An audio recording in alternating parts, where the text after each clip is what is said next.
Hello and welcome class 9. Today in this video I am going to discuss economics paper with you. Look at question 1. What is fixed capital? What are the different ways of increasing production on the same piece of land? What is fixed capital is of 1 mark, and the second part of the question consists of 2 marks.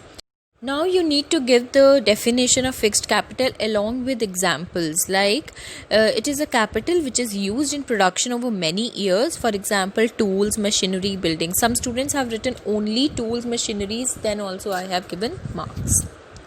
In the second part, you need to write the ways through which production can be increased on the same land. Two methods we have done: multiple cropping and modern farming, and you were required to explain both the methods. If you have just written names, you have not got the full marks. Explanation was important. Or part, what can be done so that more non-farm production activities can be started in villages? We have done this question. You need to write 3 points. So there were many points like loans must be available for the people, proper market should be set up so that produced goods can be sold. Third point, there should be better transportation between cities and villages so that the produced goods can be transported.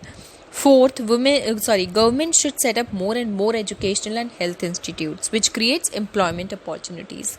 So I told you 4 points. Any 3 of them could be written. Moving on to the next question. Question number 2. Define disguised unemployment with example. Firstly, the meaning of disguised unemployment will come.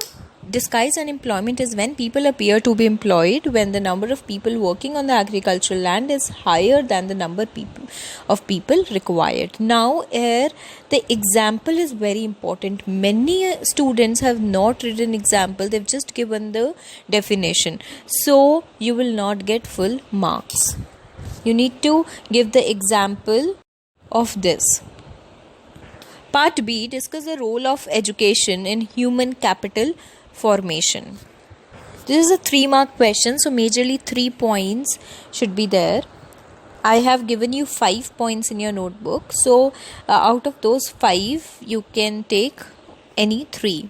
So you can write, education can help the individual make better use of economic opportunities. It enhances national income, cultural richness and efficiency of government. Another point you can write, it increases the individual productivity in terms of quality and quantity. And another point is, if a person is educated, he is also aware about health and hygiene, and it results in better health of people of a country. So any 3 points could be right. If any of you have still any doubt in any question, you can contact me and ask. Thank you.